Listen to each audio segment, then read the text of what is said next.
I was at the National March for Life, and I heard one of the famous New Hampshire, I'm not going to name the person, not New Hampshire, of course not, but a national pro-life leader who said, I heard her say, you know, when we're fighting for pro-life, we need to not bring God into it, because, you know, that's offensive to people and they'll stop listening. And I thought, oh, that is so false. That is so false. Because if we don't bring God into it, we're doomed to failure, absolutely doomed to failure. And the reason is because there's no more logic in the society.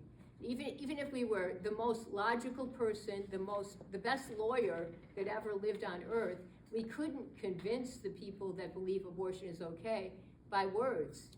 That's not possible, because they're living from a different worldview than we are. And so I want to think about what is the worldview we're trying to promote in the Catholic schools. Because if you don't change the worldview, you don't change the heart. And so St. John Paul II knew that more than anyone, because when he wrote the Theology of the Body, which you know consisted in 129 talks that he gave between 1979 and 1984, he wrote it just as a response to Humanae Vitae. Like when Pope Paul VI wrote Humanae Vitae, he requested that there be an adequate anthropology to explain why contraception would lead to a utilitarian society, which we see like the full blossoming of that right now. So John Paul II wrote that as a way to explain an adequate anthropology of how we can develop an opposite worldview. So on one side we have utilitarianism, on the other side we have who we are as children of God, our identity as the sons and daughters of the Father. And so I want to think about that, like what we're focusing on. Thanks to David Tebow, we have a great superintendent of Catholic schools, because his whole focus is on Catholic identity. Like, he's not out to impress people in any way. He's out to open a path for the children in the Catholic schools to find God. And I really, like, he's the best boss I've ever had. I mean, I said it one time and people said, well, what about Jesus? but really, like, right now, his focus is three things in the Catholic schools. One is at least weekly Mass, at least once a week that the Catholic schools will have Mass, and daily if possible. So there are some schools that have Mass 4 times a week now, like 4 out of 5 days, which is beautiful. And then on the 5th day, they pray the Rosary. So it's the Mass, the Rosary, and Eucharistic adoration. Those are 3 ways that he's promoting Catholic identity in the Catholic schools. And you might think, well, you know, how's that making pro-life? Because it's changing the worldview. It's changing their view, like who they are. They are children of God. Each one of us is created in God's image as a unique reflection of God. And God is the infinite beauty. So that means that you reflect God in a way that no one else ever has or ever will again. And that's your vocation. That's your vocation, to bring that beautiful reflection of God into the world. Not just for now, during our short life on earth, but for all eternity. For all eternity. The angels and saints are going to look at you because you're a unique reflection of the beautiful God. So they're going to see something that they hadn't seen before when they look at you. And so that's what the children need to know, that everybody is, and I was thinking about this morning because if you're old enough to have watched Mary Poppins, maybe you're not, but Mary Poppins, like the young sisters, like they don't even know the movies we're talking about. We'll talk about these movies. Oh, what was that about? Sister Teresa can speak to that. But in Mary Poppins, there's one scene where she looks into the mirror and her reflection starts doing a different thing. You know, so she gets mad at the reflection because it's not reflecting her anymore. You know, but I think it's a good thing to think about. We're created in God's image. So that means we are a reflection of him. But what is a reflection in a mirror if the subject is no longer looking in the mirror? It's nothing. You know, and that's what Pope Benedict and John Paul II both emphasize, like, without God, the creature becomes nothing. And that's what we're seeing now, that so many young people, especially, they don't know why we're here, because they've lost the perspective. Like, we're listening to this great series now at St. Louis Parish on Father John Riccardo. It's called The Rescue Project. And he starts out by talking about how we've lost the story. In our society, we've lost the story, which has kept the society going for 1800 years anyway, that the Christian society, the story of the gospel, that's the foundation of our schools and hospitals and so much else. But if people don't know the gospel, then why are we here? Why are we here? And so that's the real thing that we're working against in the Catholic schools. Now we are doing, thanks to the Knights of Columbus, we've been inspired to really try to bring more outward programs into the Catholic schools. Like for example, and this is the influence of the Knights of Columbus, New Hampshire Right to Life has agreed to send us 4 fetal model sets that we're going to send to 4 different schools throughout the diocese, and then that's like a pilot program. So next year there we might be able to get more also, because those are very effective in communicating the dignity of life in the womb to the children. And also we're trying to, like 4 of our schools participated in the New Hampshire March for Life, and some of them have participated in 40 Days for Life, like Holy Family Academy has, I know. And so we're trying to, get the schools more involved. But I have to acknowledge that it has not been easy, not easy, because I send out a lot of pro-life messages to the principals, but the response is very often guarded, you might say, and the reason is fear. This is not all the principals, so don't get me wrong. But some of them are afraid that if they are too vocal about the pro-life message, that the parents will withdraw their kids from the school. So they're afraid to take that step outward. And what it reminds me of is, like in the Old Testament, when the Philistines were fighting against the Israelites, and Goliath kept coming out. Every day he'd come out and challenge the Israelite army. He was like 6'6", and he'd come out with all this armor on and everything, and he'd say, I challenge the army of Israel to send one man to fight against me. And if he defeats me, we will be your slaves. But if I defeat him, you'll be our slaves.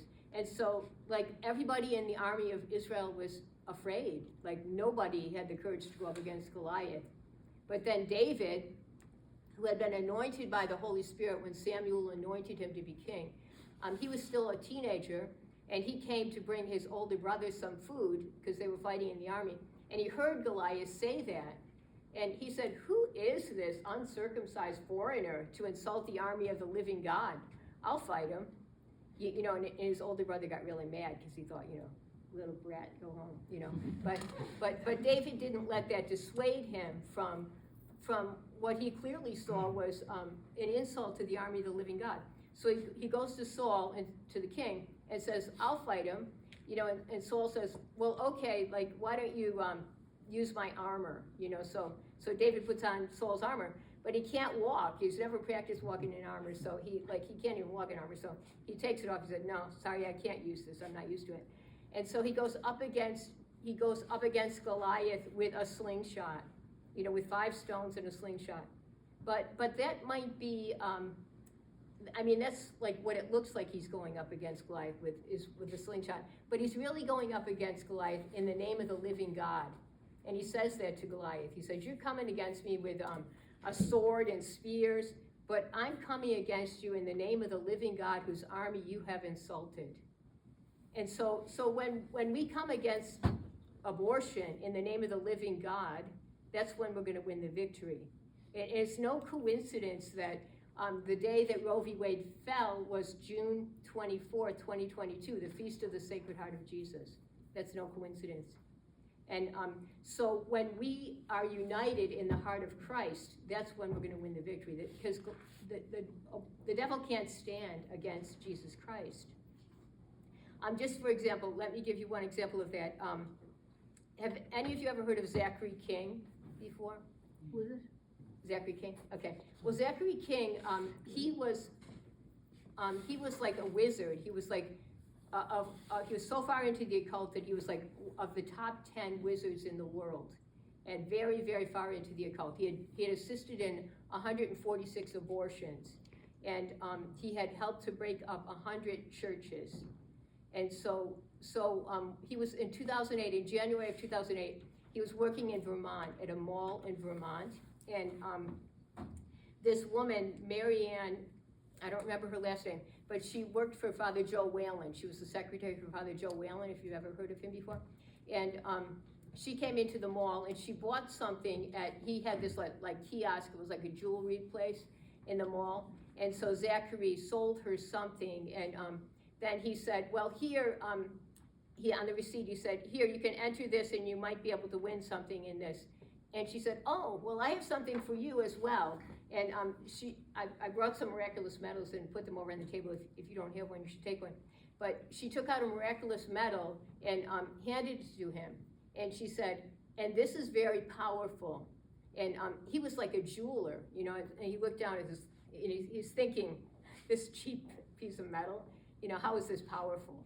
You know, and he was getting ready to just fling it on the counter and say, this has no power. You know, because he was really into power, being so far into the occult. And he was into demonic power. But he said, but all of a sudden, as soon as he clasped his hand around the miraculous medal like this, he said the whole store and mall disappeared. And it was like he was standing in a void. And then this woman, Marianne, began naming his sins. She said, and last night, you cast a spell, and I don't remember the details of the sins, but the sins included that you've done more than 100 abortions, and you've helped to destroy more than 100 churches, and this is all of the devil. And she kept naming his sins, and he said he was thinking, he said, like, I've got power, but I don't have that kind of power where I can make a whole store disappear and have someone name what I did last night. And so then he said, Marianne said to him, Our Lady wants you in her army. And he didn't know, I think she said the Blessed Mother. The Blessed Mother wants you in her army. And he thought, well, he had grown up Baptist, you know, and he said, who's the Blessed Mother? Like, he had no idea who she was talking about. And then as she kept naming his sins, though, he suddenly realized, oh, that must be the Mother of God she's talking about. And then as soon as he had that thought, he saw the Mother of God. He saw the Blessed Mother appear to him. And she smiled at him. And he said he knew he was totally unworthy of receiving the smile of our Blessed Mother. But then she took his hand that was holding the medal and turned him, and then he saw Jesus. And he later said that Jesus looked like he looks in the Divine Mercy image, although at that time he knew nothing about Divine Mercy. But then he said as soon as he saw Jesus Christ, and like rays were coming from his heart, he said, I knew right away that everything I was doing was wrong, and that everything that was Catholic was true, and that I had not sold my soul to the devil when I was 13, because he thought he had sold his soul to the devil when he was 13. But Jesus later showed him, you can't sell what doesn't belong to you. I purchased your soul when I died on the cross. I purchased your soul with my precious blood. And so Zachary King, as soon as he had had that encounter with Jesus, then Mary said to him, I want you to help me end abortion. That's going to be your mission. And so then as soon as that happened, then all of a sudden the mall was back and everything, and everything was back almost to normal. But now Marianne was saying to him, well, her daughter was with us, so she said, go out to the car and get him one of everything. You know, he thought, well, what's one of everything? But it was all these, you know, you can look at the table over there and see what one of everything was. You know, so it was all these like leaflets and medals and everything, and a Bible. And so then she invited him to come to Mass. So the next day he went to Mass, and then began going to daily Mass. And at one of the Masses he was at the consecration, he saw Jesus. You know, and he thought, you know, wow. He thought all the Catholics could see Jesus at Mass. And so he thought, you know, if I had known this when I was a Baptist, like, I would have become Catholic right away if I knew I could see Jesus on the altar. And but then later he learned that most people can't see Jesus on the altar. But then he heard about adoration, and he said, you mean I can go and talk to God one-on-one? Just one-on-one? And he thought, you know, he said, I went to a Pink Floyd concert that I had to wait 7 hours to get into the concert. There were so many people there. And he said, to go talk to God, there must be a huge line. Maybe like they'll contact me in a month and say, your day is this day. But it turned out that, you know, he got there, and he said, he said there was only one car in the parking lot.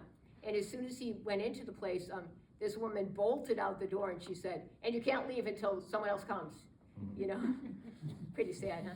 And so, but he ended up, I don't know if other people came, but he ended up staying there for 16 hours because he was just so enthralled to be able to speak to God one-on-one.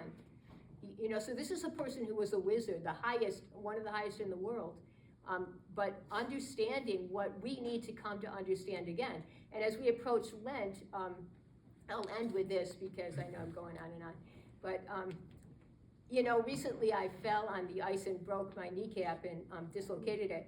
And so I'm now recovering from that. And so, like the physical therapist said, well, you have to, you're not using the muscles that you need to use because you're afraid that this is going to happen to your knee again. So you have to use those muscles. And that's real hard for me because it's like a subconscious fear that, but then what Jesus said to me the other day, he said, well, you know, you do the same thing in your spiritual life as you're doing in your physical life, which is, because I'm a converted sinner, you know, way back before I entered the convent, I went through this terrible time of thinking I was going to hell for a whole year. And only the Blessed Mother brought me out of that when I consecrated myself to her. But because I still have that fear, like, I don't want to sin again. So what effect does that have on me? It makes me like really, I have to do this and this and this if I'm going to be pleasing to God, which is a lie. You know, I'm pleasing to God because of who I am, not because of what I do. And so this Lent, I'm going to try to exercise those spiritual muscles again that I've been keeping, like, from the Lord, you know. So I think as pro-life people, we have to keep on being converted at a deeper level if we really want to help other people to convert. Because otherwise, you know, we're just coming up against what Benedict called the tyranny of relativism. You know, we're saying, well, I think this, you think that. And just to give an example, recently a discerner was coming to visit us. We have 3 discerners with us today, 3 young women discerning the Daughters of Mary, which we're very grateful for. But she was getting ready to leave from out of state to come visit the Daughters of Mary. And when she woke up, she looked out in the driveway, and her car had been stolen right out of the driveway. You know, so if you think about it, she could have said, well, you know, that person thinks it's okay to steal cars, so I have to be okay with that. I have to be tolerant of their different view. You know, like, but it doesn't even make sense. So does it make sense that we have to be tolerant of people killing infants in the womb? No, it doesn't make any sense at all. But like I said, logic alone is not going to win this battle. Only God is going to win it. And so I just want to end with one other point about Fatima, and that was our Blessed Mother, on July 13, 1917, she showed the 3 children a vision of hell. And she said, you have seen hell where the souls of poor sinners go. To save them, God wishes to establish in the world devotion to my Immaculate Heart. If you do what I say, many souls will be saved. So that's a key to us, devotion to the Immaculate Heart. Blessed are the clean of heart, for they shall see God. So through the heart of Mary, we can take over our identity as the children of God. And the more we do that, the more we enter into the heart of our Blessed Mother Mary, the more powerful the pro-life movement is going to become throughout the world. But I trust all you people because I know you're the warriors of the Lord. Okay, thank you.